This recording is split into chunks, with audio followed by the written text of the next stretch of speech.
참 많은 시간이 흐른 것 같습니다. 꽤 오래전의 일입니다. 한 청년이 찾아왔어요.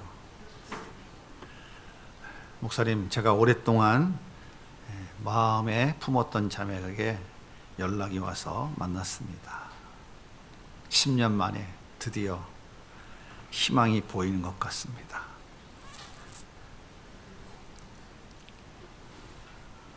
저는 지금 웃기는 얘기를 한 게 없는데 왜 웃으실까요? 그래, 정말 잘 됐다. 하나님의 때가 된 것 같다. 기회는 왔을 때 잡아야지 놓치면 소용이 없다. 올해 안에 결혼해라. 이 타이밍을 놓치면 도로 남이 타불이 된다.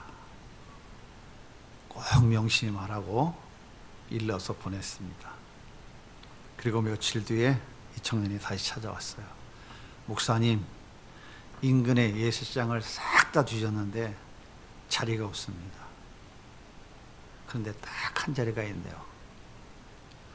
그래? 언젠데? 12월 31일입니다.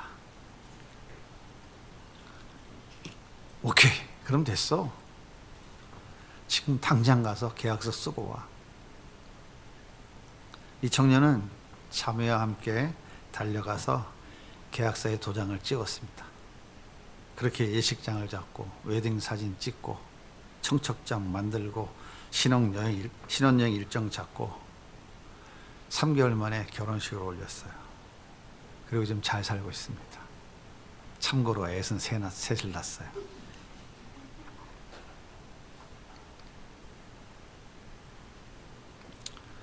만약 이 청년이 연출자의 의도를 읽어내지 못했다면 어떻게 되었을까요? 그래, 일단 부모님께 허락을 받고 상견례 날짜를 잡아야지. 상견례를 하고 나서 그 다음에 신혼여행을 어디로 갈지 결정을 해야 되겠지. 신혼여행 일정도 잡아야 되고, 그럼 여기에 맞춰서 예식장도 잡아야 되잖아. 그런데 봄의 신부가 아름다울까, 가을의 신부가 아름다울까, 어떤 게 좋겠어? 일평생 한 번 있는 결혼식인데 우리가 신중하게 잘 고려해서 그렇게 준비해야 되지 않겠어?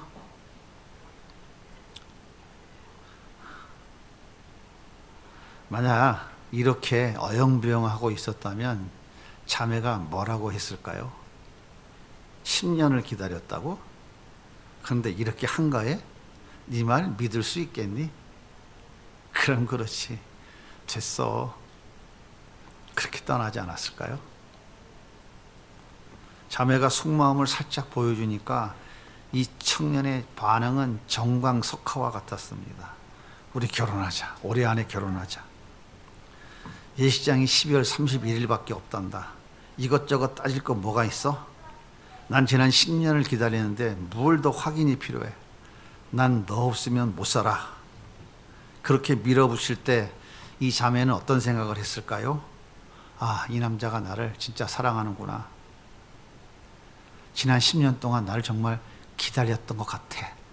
아, 그렇다면 하나님이 나에게 배필로 나의 남편으로 허락해 준 남자 맞는 것 같은데? 거절할 이유가 없잖아.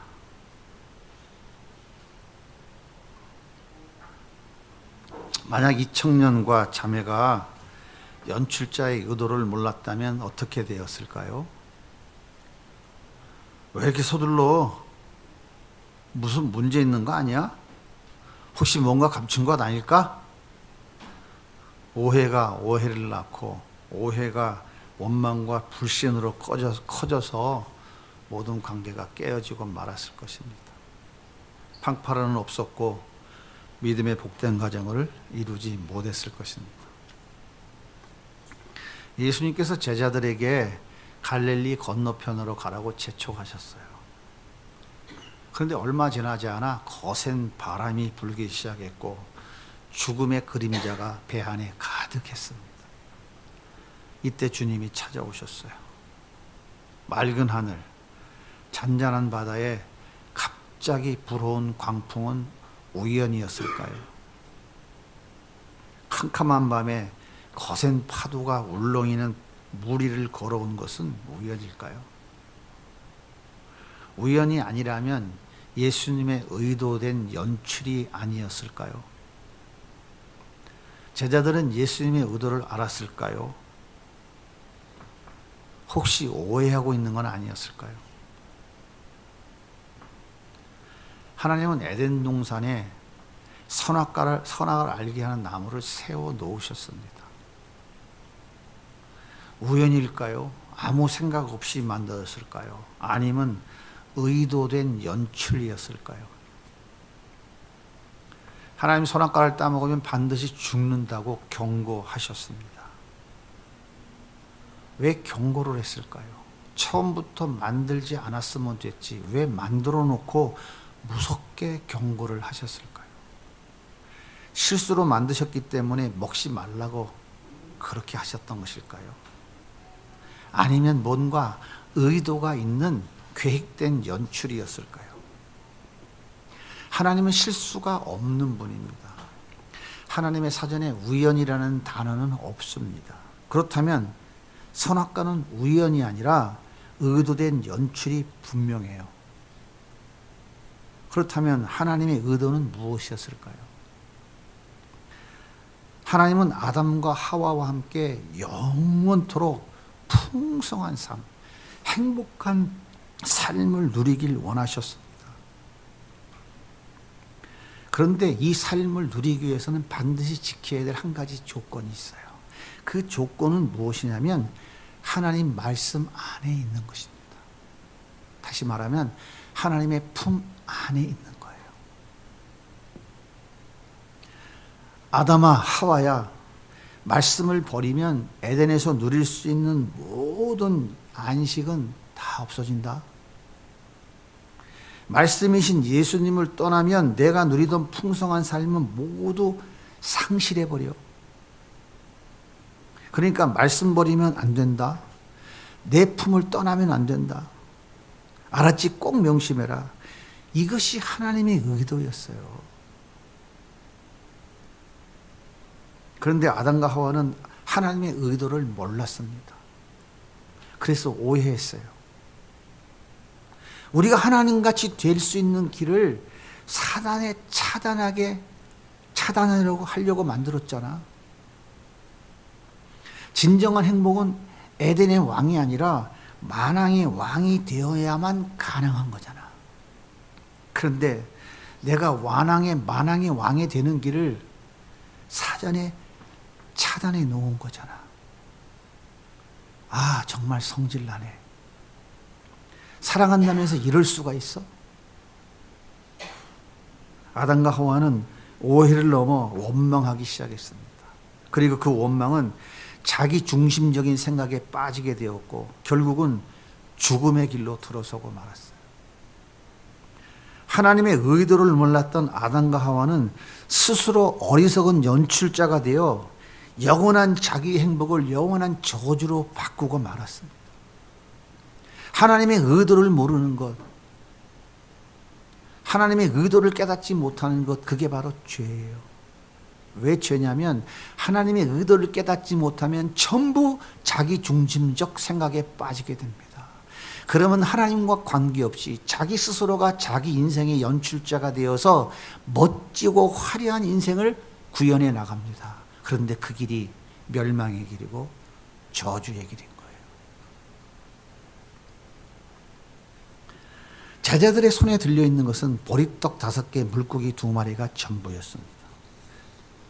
이것은 어린아이의 점심 도시락 한 끼분이었어요. 그런데 떼어주어도 떡은 계속 나왔어요. 장정만 5,000명, 노약자까지 약 2만 명이 배불리 먹고도 12광주리가 남았습니다. 여러분 마술 많이 보셨죠? 얼마나 기가 막힙니까? 마술이 제 아무리 극단적 연출이라고 해도 오병이어의 연출과 비교가 되겠습니까? 비교조차 될 수 없죠. 사람들이 외치기 시작했습니다. 여러분, 예수를 우리의 왕으로 모십시다. 예수님은 우리의 왕이 되기에 충분합니다. 예수, 예수, 우리의 왕 예수. 예수의 이름을 연호하는 그 뜨거운 열기가 벳세다 광야에 가득 차 흘러넘쳤어요. 예수님의 오병이어의 연출은 벳세다 광야에 모인 2만 관객을 흥분의 도가니로 몰아넣기에 충분했고, 예수님은 이스라엘 왕으로 추대받기에 부족함이 없었습니다. 완벽했어요. 예수님은 1세기 최대의 히트작을 만들어낸 최고의 연출자가 되었습니다. 여기에 예수님의 제자들은 주연 배우였어요. 그들의 가슴이 얼마나 뛰었을까요? 이제 예수님이 이스라엘의 왕이 되시면 우리는 예수님의 좌우편에 앉게 되겠지. 세상에 살다 보니 이런 일이도 다 있네. 어떻게 내 인생에 이런 기회가 찾아왔을까? 얼마나 기뻤을까요? 너무 기뻤어요. 그들은 흥분의 도가니 속에 빠져들어갔어요. 그런데 이 배우들은 연출자의 의도를 전혀 몰랐습니다. 왜 예수님이 이런 연출을 하시는지 그들은 몰랐어요. 그렇게 흥분의 도가니 속에 들어가 어쩔 수 없는 감격과 기쁨을 누리는 그들에게 예수님이 찬물을 확 끼얹어 버렸습니다. 오늘 말씀 22절에 보면 예수께서 즉시 제자들을 재촉하사 자기가 무리를 보내는 동안에 배를 타고 앞서 건너가게 하시고, 여기 재촉하다라는 말은 억지로 시키다, 강제로 시키다 그런 말이에요. 그러니까 예수님께서 벅찬 감동의 7빛과 무지개 꿈을 꾸고 있는 그들을 강제적으로, 강압적으로 너희들 빨리 건너편으로 가! 무섭게 책망하듯이 강압적으로 배를 타고 건너라고 명령을 내리신 거예요. 매몰차게 예수님이 몰아내셨습니다. 제자들이 얼마나 당황했을까요? 뭐야? 이거 무슨 상황이야? 이건 각본이 없었잖아. 예측하지 못한 예수님의 갑작스러운 연출에 제자들은 당황할 수밖에 없었어요. 하지만 제자들은 예수님께 이유가 뭔지 물을 수 없었어요. 못 가겠다고 버틸 수도 없었습니다. 제자들은 투덜투덜 노를 저었어요. 그런데 얼마 지나지 않아 바람이 불기 시작하더니 곧 거센 파도가 몰려들기 시작했습니다. 생각해 보세요. 얼마나 제자들이 서운했을까요? 얼마나 속이 상했을까요? 가라고 해서 갔잖아요. 근데 왜 광풍이 몰려옵니까? 당신이 가라고 해서 갔는데 왜 광풍이 몰려와요?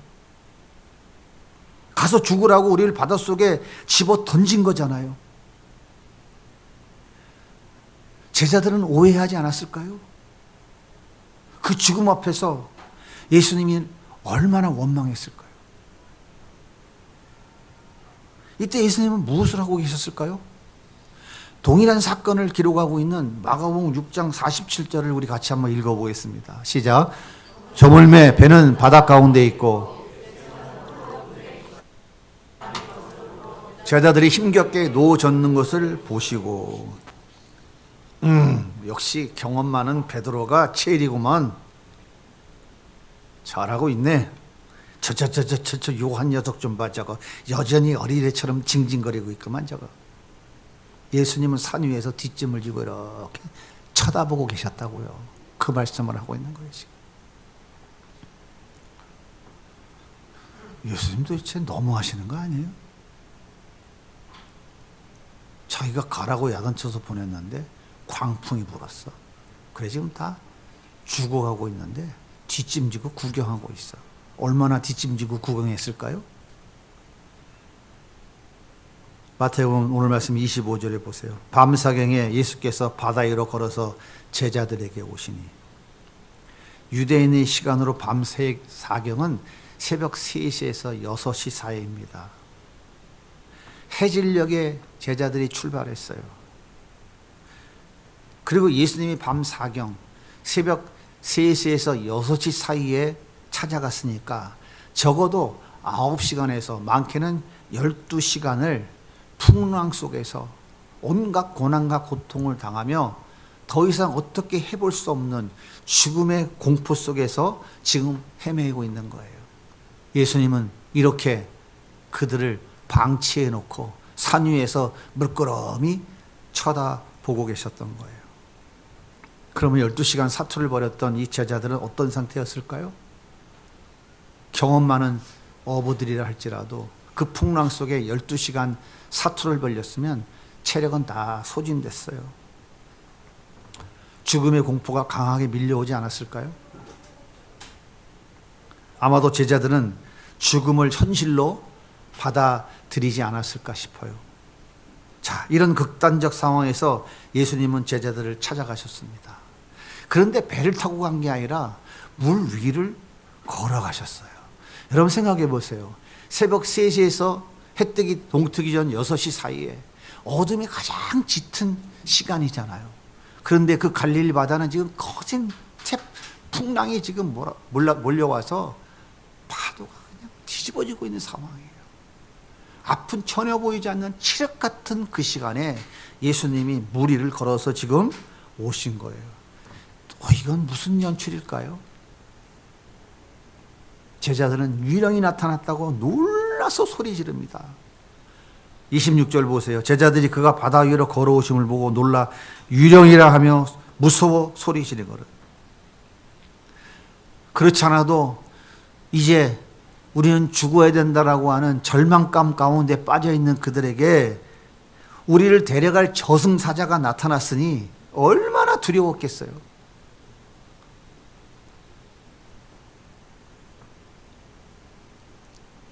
베사다 광야에서 오병이어의 멋진 연출과 1세기 최고의 걸작품을 찍었던 제자들, 많은 사람들의 환호를 받으며 레드카펫을 걸었던 제자들, 그들은 불과 몇 시간 지나지 않아서 바닷물에 빠져 죽게 될 비참한 처지에 지금 놓이고 말았어요. 왜 예수님은 1세기 최고의 걸작인 오병이어의 주인공들에게 비극적인 최후를 맞이하도록 이렇게 극단적 연출을 진행하셨을까요? 도대체 이유가 뭘까요? 백성들은 오병이어의 기적을 연출한 예수님이 떡 주려고 오신 분으로 오해했습니다. 그래서 예수님을 이스라엘의 왕으로 세우고자 소리를 높였어요. 그런데 제자들 역시 그 예수님을 오해하고 있었어요. 예수님은 로마의 압제로부터 이스라엘 구원해 줄 메시아, 다윗과 같은 강력한 나라를 세워줄 메시아라고 오해했어요. 그래서 백성들과 함께 예수님을 연호하며 흥분의 도가니에 빠져 있었습니다. 제자들은 예수님이 왜 이 오병이어의 기적을 연출하셨는지 그 의도를 전혀 모르고 있었어요. 예수님은 그런 제자들에게 자신이 누구인지를 가르쳐주고 싶으셨어요. 자기를 계시해 주고 싶었던 거예요. 나는 육신의 떡을 주려고 온 이스라엘 왕이 아니야. 난 너희들에게 육신의 떡, 너희들의 필요를 채워주려고 온 메시아가 아니야. 나는 잃어버린 양을 찾기 위해서 왔어. 하나님이 택한 백성들을 위해 그들의 죄를 대신해서 십자가에 죽기 위해서 왔어. 나는 너희들이 기다리는 메시아, 내가 바로 구원자야. 내가 하나님의 아들이야. 예수님은 오병이어의 연출을 통해서 자신이 생명의 떡이라는 진리를 가르쳐주고 싶었던 것입니다. 그런데 제자들은 예수님의 의도를 몰랐어요. 그래서 오히려 예수님을 왕으로 세우고 싶다고 소리치고 있는 그 백성들과 함께 손을 들고 연호가 있었던 거예요. 예수님은 이런 제자들을 용납할 수가 없었습니다. 그래서 제자들을 죽음의 위기에 몰아넣으시고 아우성 칠 때까지 모른 척 기다리시다가 유령처럼 나타난 것입니다. 저승사자처럼 그들 앞에 나타나 보이셨던 거예요. 예수님은 자신을 가르쳐 주기 위해 내가 누구인지를 그들에게 계시해 주시기 위해서 철저하게 연출하셨던 거예요. 그런데 제자들은 그 의도를 몰랐습니다. 여러분들은 알고 계신가요? 우리 그리스도인들은 하나님이 연출하고 계시는 것들을 잘 알아야 돼요. 이걸 모르기 때문에 오해를 하고 원망을 하는 거예요. 동전 2개에 팔리는 참새 한 마리도 하나님이 허락하지 않으시면 떨어져요, 안 떨어져요? 같이 한 말씀을 읽어볼게요. 오늘은 마태복음 10장 29절입니다. 시작. 참새 2마리가 한 앗살의 연에 팔리지 않느냐? 그러나 너희 아버지께서 허락하지 아니하시면 그 하나도 땅에 떨어지지 아니하냐. 모든 창조주이고 주권자이신 하나님이 허락하지 않으시면 하늘에 날아다니는 참새 한 마리도 땅에 떨어지지 않는다 그 말이에요. 한 나라의 왕을 세우고 폐하는 것도 누가 하시는 거라고요? 하나님이 하신다고요. 똑바로 알아야 돼요. 다니엘서 2장 21절 말씀을 같이 읽어보겠습니다. 그는 때와 계절을 바꾸시며 왕들을 폐하시고 왕들을 세우시며 지혜자에게 지혜를 주시고 총명한 자에게 지식을 주시며. 왕을 폐하시고 왕을 세우시는 그가 누구라고요? 하나님이시라고요. 그분이 창조자이시고 그분이 만왕의 왕 주권자라는 거예요. 로마서 13장 1절 말씀을 한 구절 더 읽겠습니다. 시작. 각 사람은 위에 있는 권세들에게 복종하라. 권세는 하나님으로부터 나지 않음이 없나니 모든 권세는 다 하나님께서 정하신 바라. 권세는 누가 정해준다고요? 하나님이 정해준다고요. 예수 믿지 않는 사람들, 과거의 우리 조상들도 불교를 믿고 유도를 믿어도 왕은 누가 내리는 거라고요? 하늘이 내리는 거라고 그들은 말했어요. 그게 바로 성경의 말씀인 거예요. 그렇다면 이재명 대통령은 누가 세웠어요? 전라도 사람이 세웠어요? 경상도 사람이 세웠어요? 서울 사람이 세웠어요? 충청도 사람이 세웠어요? 이념과 사상이 세웠어요? 하나님이 세웠어요? 그리스도인들은 이거를 똑바로 알아야 돼요.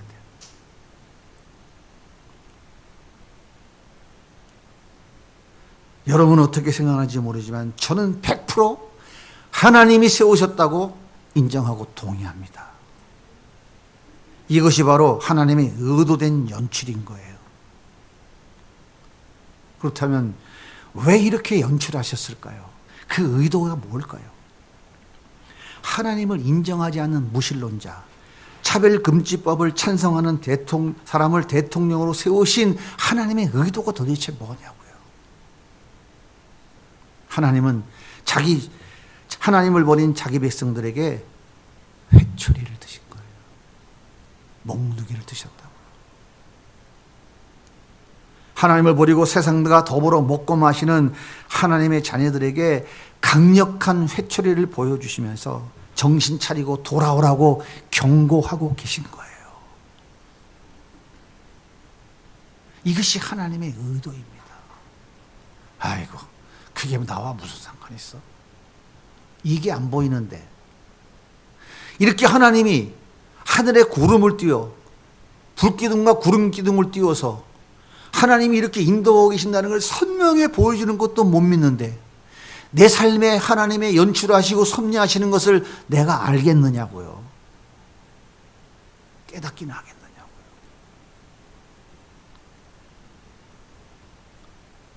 하나님의 의도를 모르는 사람들은 대통령 단성도 인정해서는 안 된다고 말해요. 심지어 어떤 일부의 사람들은 전쟁을 일으켜서라도 끌어내야 된다고 소리쳐요. 하나님의 의도를 전혀 모르는 무지의 소치인 거예요. 적어도 하나님을 믿는 사람, 예수 믿는다고 하는 사람들은 이런 말 하면 안 됩니다. 하나님의 의도를 모르면, 알면서도 외면하면 다 쓸려가요. 쓸려 내려가요. 한국교회 한때 1200만 성도라고 자랑했어요. 조금 있으면 대한민국 국민 3분의 1이 예수 믿는 진정한 예수구가 된다고 그렇게 자랑하던 때가 엊그제였습니다. 그런데 얼마 지나 않아서 1000만에서 800만, 600만으로 떨어지더니 코로나 지나고 지금은 400만이 될까 말까 한다고 말하고 있어요. 다 쓰러졌습니다. 이미 다 쓰러졌어요. 그런데 아직도 정신을 못 차리고 있어요. 여러분, 코로나는 무엇가 옮기는 전염병이에요? 코로나는 누가 옮기는 전염병이에요? 무슨 바이러스? 박쥐가 옮기는 바이러스예요. 하나님은 동물의 면역체계가 인간의 면역체계를 뚫고 들어와 그 바이러스가 전파되지 못하도록 하나님은 처음부터 그렇게 창조하셨어요. 그게 하나님 창조 질서예요. 전염병이 뭔 줄 아세요? 전염병? 동물의 바이러스가 인간의 면역체계를 뚫고 들어와서 전파하는 게 이게 전염병인 거예요.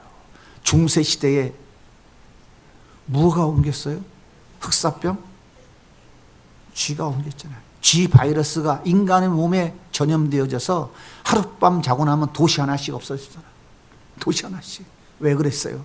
그 칠흑 같은 중세의 어두움에 하나님을 버린 그 중세 기독교인들을 향하여 하나님이 징계하신 거예요. 정신 차리고 깨달으라고. 그래서 일어난 것이 무엇입니까? 종교개혁이 일어난 거예요. 대한민국에 사스, 메르스, 조류독감 많은 전염병들이 돌았어요. 아무도 반응하지 않았어요. 그러다가 코로나가 터졌어요. 그때 어떻게 됐습니까? 코로나가 끝나고 한국교회, 작은 교회 10,000개가 문을 닫았어요. 다 쓸려 내려갔어요. 그래도 정신을 못 차리니까. 그래도 교회가 빛을 잃어버렸어요. 그리스도인들이 빛을 잃어버렸어요. 여러분 보세요. 옛날에 이단이 드러내놓고 전도하는 거 봤습니까? 옛날에 이단들 사이비는요, 숨어서 전도했어요. 근데 지금 어떡합니까? 신천지 그 무지막지한 사입이 이단도 아니야. 그건 사입이지. 어떻게 해요? 신문에 광고도 하고 지하철역에 나와갖고 부스까지 만들고 큰 소리 치면서 얼마나 당당하게 전도합니까? 여기 오면 구원받는다고. 어떻게 이런 일이 벌어져요? 진리가, 예수가 빛을 잃었기 때문에 가짜인 진리가 진리라고 행세를 하고 있는 거예요. 더 망가져요? 대한민국이? 대한민국 교회가 더 망가집니까? 그래서 하나님이 정신 차리라고 몽둥이를 드신 거라고요.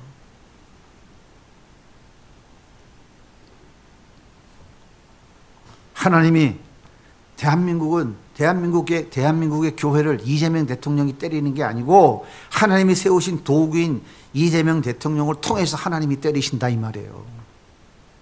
너무 욕하지 마세요.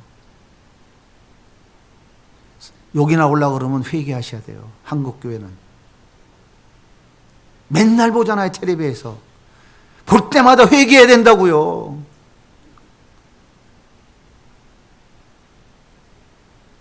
여러분, 차별금지법이 통과되면 어떤 일이 벌어질 것 같아요? 식당 가서 돌솥 비빔밥 시켜놓고 하나님 감사합니다 하고 기도해. 근데 옆에 있는 분이 112 신고를 하는 거예요. 저 사람이 지금 밥 없놓고 기도하고 있는데 내가 지금 너무 지금 충격을 받아갖고 심장이 벌렁벌렁하고 지금 머리가 어질어질해서 도저히 못 견디겠습니다. 이거는 차별을 하는 겁니다. 차별. 공공장소에서 저렇게 하면 저거는 차별하는 거 아닙니까? 빨리 오세요. 경찰이 안 와요? 초나같이 달려와요.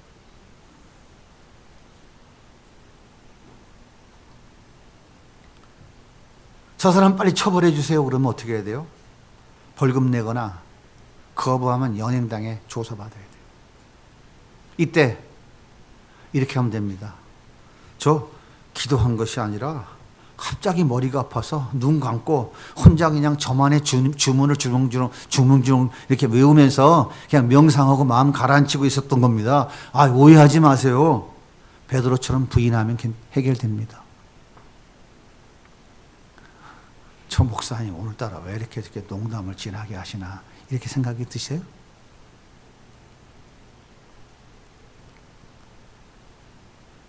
이제 몽둥이를 맞으면 정신이 바짝 드실 건데 우리가 미리 정신 차려야 된다 그 말이에요. 여러분 어떻게 하시겠습니까? 당당하게 신앙을 고백하고 벌금을 내시겠습니까? 아니면 신앙 고백 취소하고 위기를 넘기시겠습니까? 하나님 우리 개인의 삶에도 연출하고 계세요. 우리 각자의 삶에도 지금도 연출하고 계십니다. 때로는 질병으로, 때로는 물질로, 자녀 문제로, 사업 문제로, 관계 문제로, 가정의 문제로 내가 이해할 수 없는 갖가지 방법으로 내 삶에 의도적인 연출을 하고 계십니다. 내가 미워서 벌 주려고 하는 것이 아니에요. 나에게 예수님이 어떤 분인지 자신을 가르쳐 주기 위해서 의도적으로 내 삶에 지금 연출을 하고 계신 거라고요. 예수님은 하나님의 아들이며 구원자이며 메시아인 것을 가르쳐 주고 싶어서, 예수님만이 진리요 생명이며 길이라고 하는 것을 가르쳐 주고 싶어서 연출하고 계신 거예요. 자기 아들 독생자 예수 그리스도를 십자가에 내어주고 나를 구원하신 그분이 왜 나를 미워하겠습니까? 왜 나에게 징계하시겠습니까? 나에게 아까워서 주지 못할 게 없어요. 아무것도 없어요. 그런데 왜 그분은 내 삶에 내가 원하지 않는 여러 가지 거친 바람과 풍랑으로 내 삶 속에서 내가 알 수 없는 여러 가지 일들을 지금도 벌이고 계실까요? 이유는 딱 한 가지밖에 없어요. 예수가 길이고 예수가 생명이고 예수가 전부인 것을 우리에게 가르쳐 주기 위해서 하고 계신 거예요.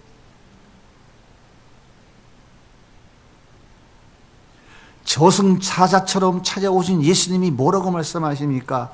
내니 안심하라. 두려워 말라. 내가 왔다. 그 말씀하는 거예요.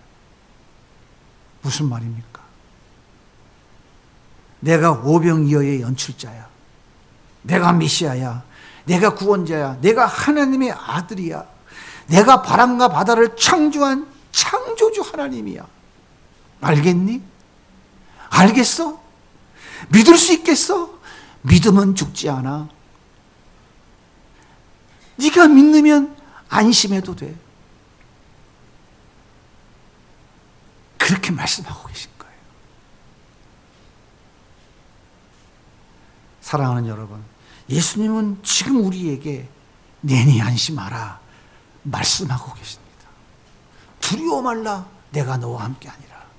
아무것도 염려하지 말고 오직 기도와 간구로 너희 구할 것을 감사함으로 아뢰라. 내가 세상 끝날까지 너와 함께 하겠다. 주님은 지금 우리에게 그 말씀을 하고 계시는 거라고요. 너 이것을 믿니? 이것이 진리인 줄 너 믿어? 이것이 믿어져? 그렇다면 너는 걱정하지 마. 내가 바로 이 바람을 일으킨 창조주야. 내가 이 풍랑을 일으키는 하나님이야. 네가 두려워하는 그 죄를 해결해 주기에 이 땅에 온 메시아야, 구원자야. 그래 걱정하지 마. 말씀하고 있는 거예요. 내가 책임질게. 너는 내 사랑하는 자녀야. 예수님의 의도를 아는 자가 진짜 예수 믿는 사람입니다. 예수님의 의도를 모르니까 예수님을 오해하는 거예요. 그리고 원망해요. 왜? 의도를 모르니까 자기 중심적으로 해석하거든요. 야, 이 풍랑은 나에게 와서는 안 되는 건데 왜 이 풍랑이 나에게 왔을까? 예수님 정말 나쁜 분이네. 모두가 기뻐하고 자기를 연호하고 있는데 왜 우리를 이 지옥 구덩텅이로 몰아넣었어? 오해하니까 원망이 돼요. 그럼 어떻게 합니까? 자기 중심적으로 생각하게 돼.